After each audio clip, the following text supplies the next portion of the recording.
Dans cette vidéo, je pense qu'on est sur la vidéo numéro 16 de notre clone de Tron. Je vais vous montrer comment développer votre intelligence artificielle. Alors je vais vous montrer juste le départ, la base, histoire que vous ayez une intelligence artificielle. Mais après, je vous laisserai vous l'améliorer pour qu'elle vous ressemble, plutôt que ce soit simplement un copier-coller. De toute façon, vous trouverez plein d'idées déjà après avoir suivi ce tuto. Alors je vais refaire un récap de ce que j'ai modifié sur le projet. Alors déjà, j'ai agrandi l'écran comme vous pouvez le voir, mais j'ai juste copié la scène, hein. Ici, c'est la scène de base que l'on avait, et moi j'ai créé une version plus large. J'ai ensuite mis 4 joueurs qui sont enfin tous les joueurs sont des intelligences artificielles. Ils ont le script player et ils ont également le AI control qui est le script que nous allons développer ensemble dans cette vidéo. Chaque joueur a le AI control avec des paramètres différents histoire que les intelligences artificielles soient légèrement différentes.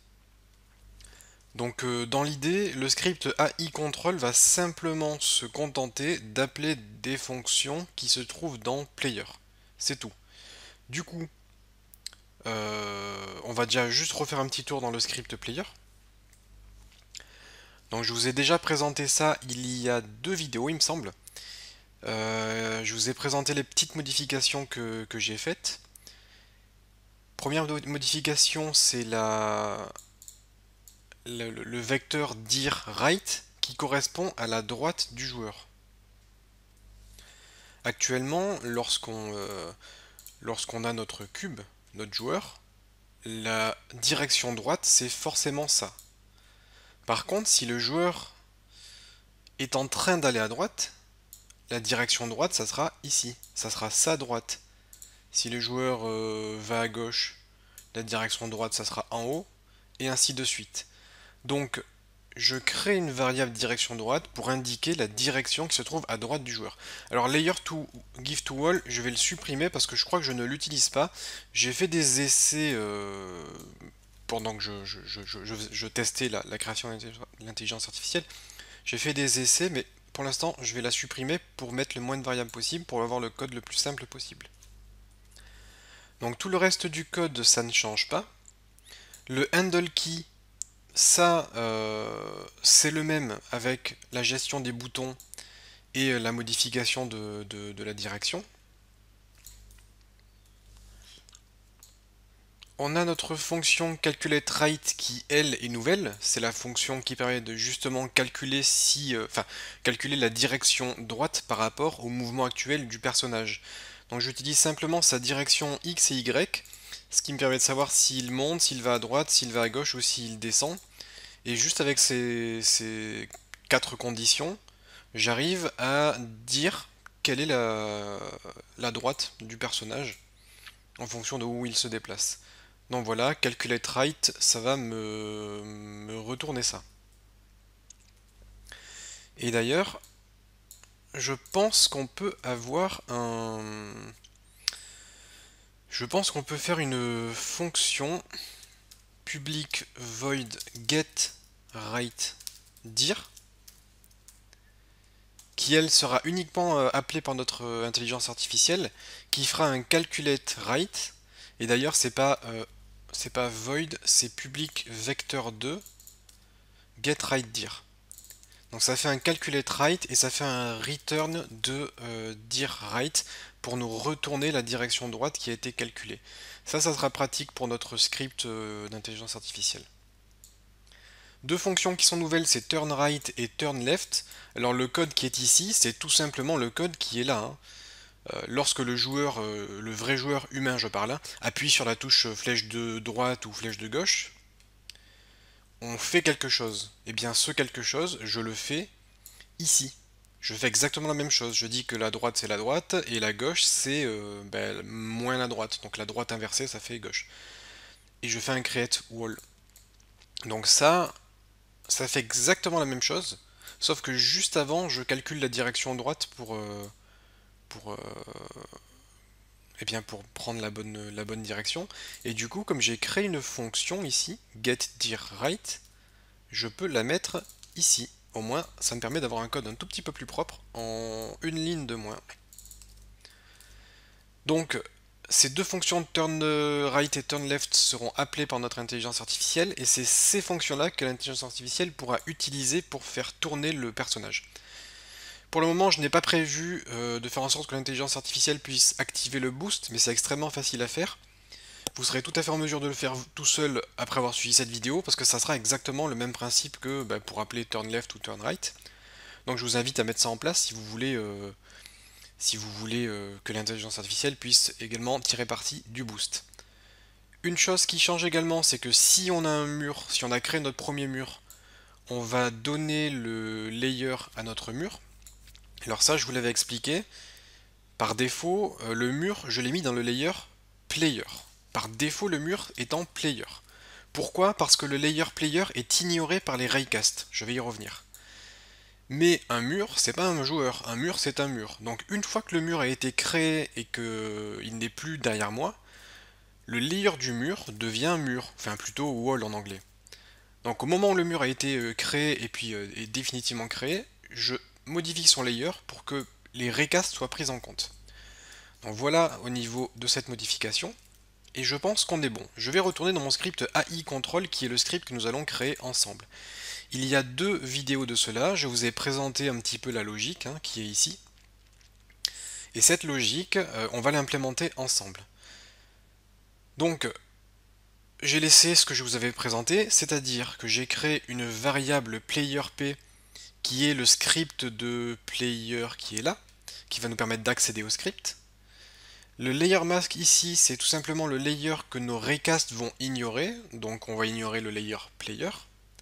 L'intelligence, ça va être l'intelligence de notre intelligence artificielle, mais comme je vous l'ai dit, c'est pas de l'intelligence, c'est plutôt le temps de réaction.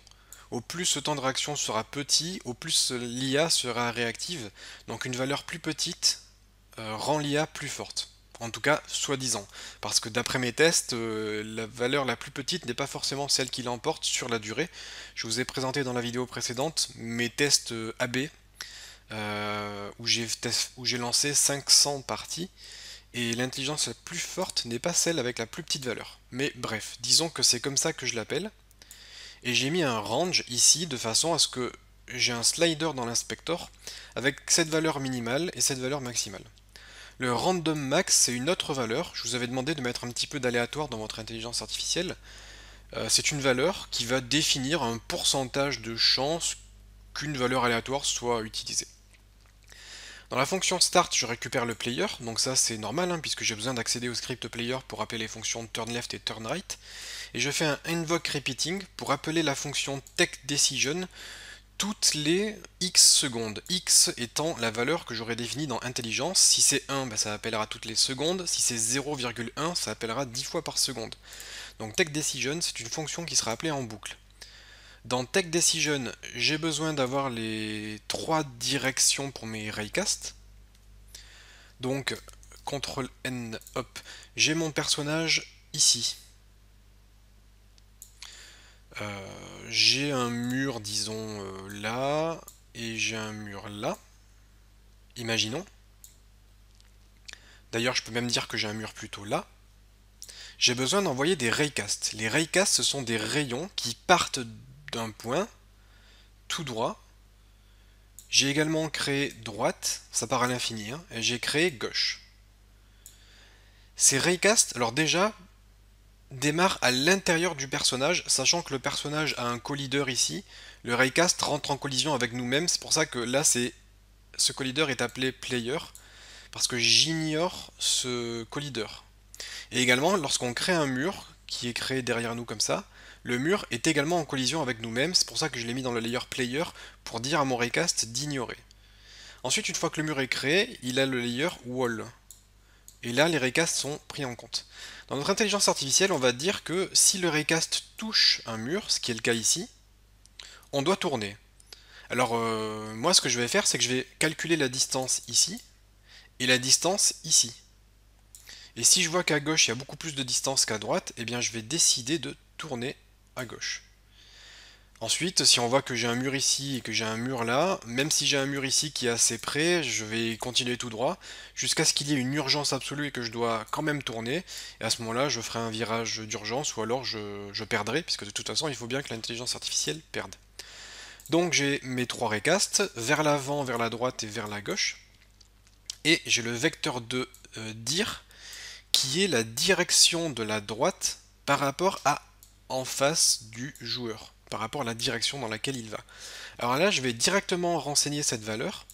Je vais dire que vecteur de right est égal à player.getRightDir, qui est la fonction que l'on a créée dans notre script player, qui nous retourne la valeur de droite. Du coup, là, j'ai mon vecteur droite. Ensuite, je vais envoyer mes trois rayons. Alors pour envoyer un rayon, c'est physics2d.raycast, l'origine du rayon, c'est-à-dire le centre de notre personnage, la direction. Alors p.dir, si vous vous souvenez bien, c'est la direction de notre déplacement. Math.infinity, ça veut dire que le rayon est tiré à l'infini. Et tilde layer, ça veut dire touche tout sauf ce qui se trouve dans ce layer, et en l'occurrence on ignore le layer player. Donc ça c'est forward, pour right j'envoie mon rayon vers la droite, et pour left j'envoie mon rayon vers la gauche. Du coup j'ai tout ce qu'il me faut. Ces hits contiennent les objets touchés. Donc sachant que dans notre jeu il ne peut y avoir que des murs, ça va me permettre de détecter tout simplement les murs. Donc si il y a un mur devant nous, donc ça je vais l'écrire, if quoi, forward hit, point de distance. Forward hit c'est l'objet touché et point de distance c'est la distance qui nous sépare de cet objet touché. Si forward hit point de distance est plus petit que par exemple, je sais pas moi, 8 par exemple, donc si la distance est plus petite que 8, ça veut dire qu'il y a un mur à moins de 8 unités.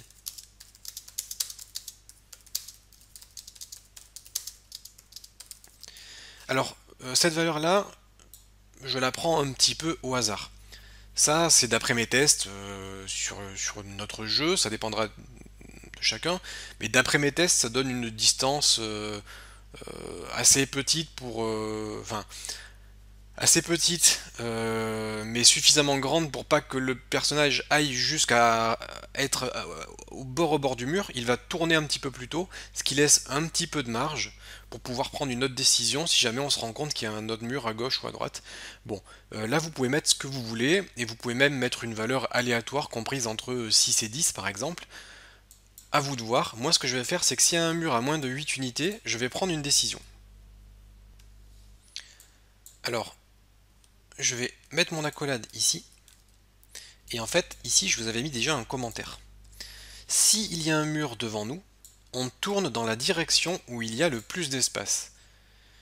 Essayez de mettre la vidéo en pause 30 secondes et d'écrire la double condition qui va ici pour répondre à ça.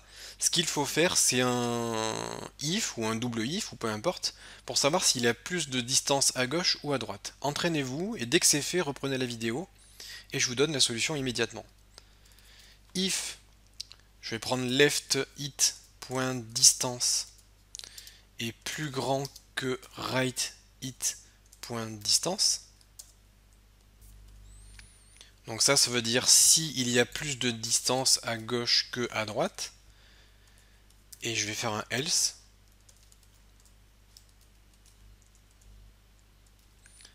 Et ça veut dire qu'il y a plus de distance à droite que à gauche. Et qu'est-ce qu'on fait s'il y a plus de distance à gauche? On fait un player.turnLeft. Et dans le cas contraire, on fait un player.turnRight. Aussi simple que ça. Et notre intelligence artificielle déjà pourrait fonctionner juste avec ce script. Je vais vous le prouver immédiatement. Je vais lancer la partie. Tous mes personnages vont aller vers le haut, parce que c'est ce que j'ai dit dans mon programme, hein, tout simplement. Et ces deux personnages-là vont tourner dans une direction. Alors je sais déjà dans quelle direction ils vont tourner. Comme pour lui, il y a plus d'espace à gauche, parce qu'il y a tout ça, que à droite, il va tourner à gauche. Comme lui a plus d'espace à droite que à gauche, il tournera à droite. Ce qui fait que les murs vont être générés là, et les deux personnages ici vont se planter contre le mur normalement, en test. Hop, ils tournent, parce qu'ils étaient à moins de 8 unités, et ils se plantent. Donc là, c'était prévisible. Après, si vous voulez, vous pouvez prendre le personnage violet, ici, le soulever un petit peu pour pas qu'il soit en collision avec le rouge, et vous pouvez essayer de voir un petit peu ce qui se passe. Il va tourner avant, mais le rouge va s'arrêter. Le rouge va s'arrêter exactement à la même distance, puisque c'est tout simplement ce qu'on a mis dans notre code. C'est pour ça que je vous ai dit que le mieux ici, c'est de mettre une valeur aléatoire, random.range, et au lieu de mettre 8, on va mettre une valeur comprise entre 6 et 10, de façon à ce que ce soit un petit peu aléatoire, pour que les décisions prises par nos IA soient légèrement différentes. Ce qui fait que je peux replacer mon personnage violet à la même hauteur que le rouge, à peu près par là, et il devrait tourner dans des directions, enfin il devrait tourner à des moments différents, sauf si j'ai pas de chance et que ça tombe pile sur la valeur, mais on va tester. Voilà, le rouge a tourné un petit peu plus tôt que le violet, et du coup le violet est toujours vivant, et là normalement il devrait tourner à gauche, puisque c'est ce qu'on a mis dans notre code, et là il devrait retourner à gauche. Donc là j'ai un petit souci qu'il faudra que je corrige. Donc voilà, on a déjà notre intelligence artificielle qui fonctionne à peu près. Pour information, le petit bug qui s'est produit ne se produit que avec les intelligences artificielles. C'est parce que on essaye d'agrandir la taille du mur, alors que l'instanciation du nouveau mur, comme l'intelligence artificielle doit certainement être peut-être beaucoup plus rapide, l'instanciation du nouveau mur n'est pas terminée, et du coup on fait un set wall size sur un ancien mur, et bref, ça a produit le petit bug que vous avez vu. Alors j'ai pu corriger a priori ce bug, comme vous pouvez le constater, sauf si j'ai un petit effet démo. J'ai pu corriger ce bug avec un simple, vraiment une toute petite manipulation qui est bien pratique, et comme vous pouvez le voir là, ça a l'air de marcher plutôt pas mal. Donc comment est-ce que j'ai corrigé ce bug? Je ne dis pas que ça va être la solution miracle, mais en tout cas ça a marché. J'ai remplacé update par late update. Late update, c'est exactement pareil que update, donc vous n'avez rien de nouveau à apprendre, il n'y a pas de changement, c'est-à-dire que le code va rester exactement le même, sauf que late update, c'est un update qui s'exécute après update. Donc j'espère que ça a été assez clair, et comme son nom l'indique, late update, c'est le update en retard qui s'exécute une fois que toutes les opérations physiques ont été exécutées. Et dans certains cas, dans certains comportements, lorsqu'on joue avec des rigid body ou je ne sais trop quoi, le late update va vous permettre de faire en sorte que certaines actions aient été prises en compte avant d'exécuter le update. Et en l'occurrence, je ne sais pas d'où le bug vient, si je le savais, peut-être qu'on ne l'aurait pas, mais je pense que le set wall size s'exécute une fois que toutes les opérations d'instanciation de création du mur ont été effectuées. Et grâce au micro-délai que donne le late update, on incrémente bien la taille du bon mur. Donc voilà pour ce petit aparté sur le bug que vous avez pu apercevoir. On reprend notre tuto.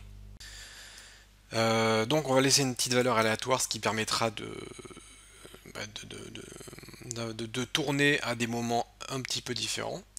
Donc ça c'est dans le cas où il y a un mur, et si il n'y a pas de mur, eh bien on va mettre un else, et dans notre else on va faire autre chose. Ce que je vais faire, c'est faire un if random.value, qui va me tirer aléatoirement un nombre compris entre 0 et 1.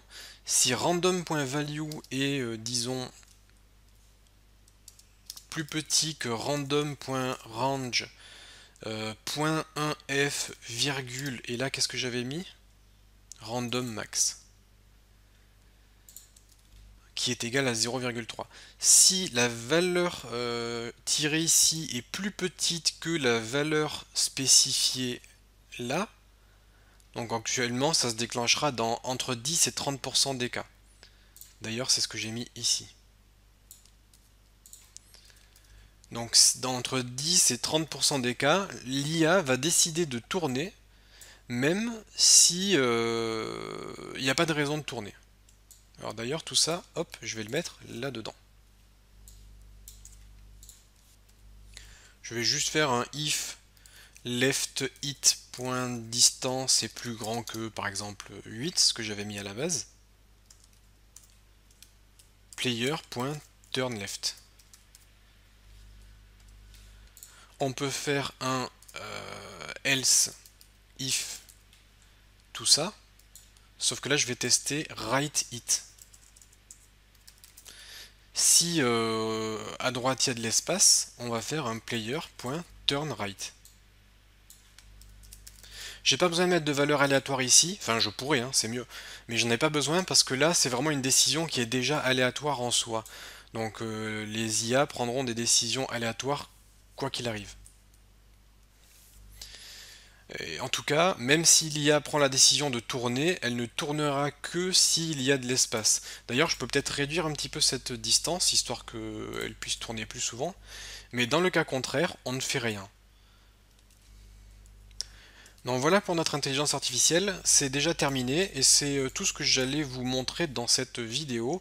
Et vous voyez que ça tient vraiment que en quelques lignes.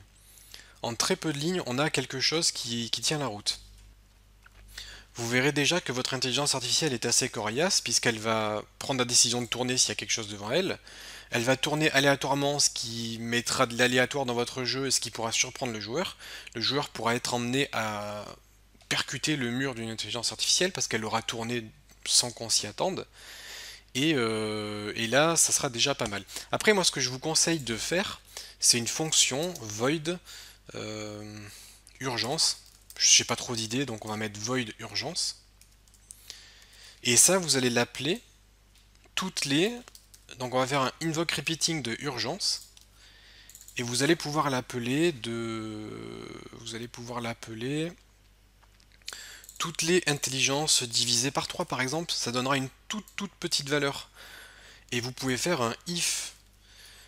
Enfin là je vais pas le faire, mais vous pouvez faire un s'il y a un mur à moins de 2 unités, urgence. Et là, vous déclenchez quelque chose en ignorant tout le reste, parce que là, il y a vraiment urgence et il faut éviter le mur. Donc là, vous prenez une décision d'urgence, et ça pourrait être pas mal. Vous pouvez, euh, vous pouvez vraiment faire plein de choses. Vous pouvez mettre une variable qui va dire si votre IA est plutôt offensive ou défensive. Et dans un cas, vous allez regarder la direction dans laquelle va le joueur. Alors à ce moment-là, il faudra une variable ou une fonction dans le script player. Enfin, il faudra quelque chose pour pouvoir accéder au joueur. Donc ça, c'est facile. Pour accéder au joueur, ce qu'il faut faire, c'est par exemple une variable booléenne ou peu importe, hein, isPlayer.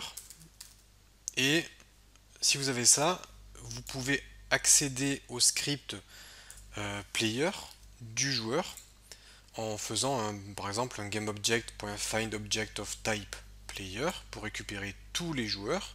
Au moins vous connaissez tous les joueurs du plateau.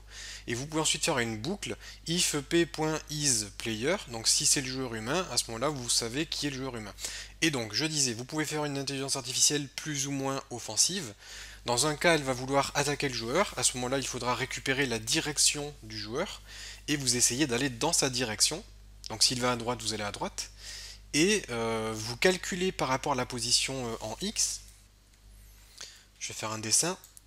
Ça c'est vous, ça c'est le joueur. Donc si sa direction est comme ça, eh bien vous allez comme ça. Et vous calculez par rapport à la position en X, c'est-à-dire sur une échelle, enfin imaginez quelque chose de gradué comme ça, hein. Si votre X à vous est plus grand que le sien, ça veut dire que vous êtes devant lui.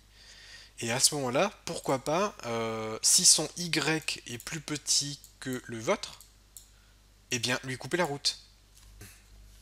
Donc ça également c'est un algorithme très simple, vous récupérez sa direction, vous allez dans sa direction, puis en fonction de X et de Y, vous décidez de lui couper la route ou pas. Ça peut être une IA offensive. Au contraire, si vous voulez faire une IA défensive, vous pouvez très bien aller dans la direction inverse de lui. Donc lui, il s'éloignera de vous et vous vous éloignerez de lui. Et vous pouvez même également regarder son Y pour aller en haut, par exemple. Et si lui, il monte, vous pouvez aller en bas. Mais après, il faudra prendre une décision basée également sur votre environnement. Si vous avez plus d'espace ici, eh bien vous irez par là. Autre chose que je veux vous dire, actuellement, lorsqu'on a notre personnage, si il y a un mur devant nous, le personnage le détecte. Parce que ça envoie le rayon comme ça. Tac. En revanche, si vous avez votre personnage, qu'il y a un mur devant vous, disons comme ça. Actuellement, dans l'état des choses telles que je vous le présente, vous ne pourriez pas le détecter. Parce que le personnage envoie un rayon du centre, ce qui fait que le rayon passerait à côté du mur, comme ceci, alors que le joueur, lui, s'il avance, il rentrerait en collision avec le mur, comme vous pouvez le constater. Donc, moi ce que je vous ai montré, c'est comment faire un raycast qui fonctionne de cette façon. Et bien, ce que je vous conseille de faire maintenant, c'est d'améliorer ce système pour faire un raycast qui fonctionne de cette façon. Vous envoyez deux rayons des deux extrémités du personnage pour vraiment savoir s'il peut passer dans un couloir. Ça, c'est une idée d'évolution. Et ensuite, une petite chose que je voulais faire avant de conclure sur l'intelligence artificielle, c'est que la direction, dans la fonction start, on lui donne vecteur2.up. Je vais juste faire ça un peu plus intelligemment pour que ce soit aléatoire. Je vais faire if random.range de 0 à 10 est plus petit que 6. Donc disons à peu près dans une chance sur 2, on laisse ce qu'on a dit. Et je vais faire un else. Et dans le cas contraire, je vais dire que la direction est égale à vecteur2.down pour avoir quelque chose d'un petit peu aléatoire. Ce qui fait que maintenant, si on lance le jeu, on va avoir des joueurs qui vont aller en haut, des joueurs qui vont aller en bas, et c'est aléatoire.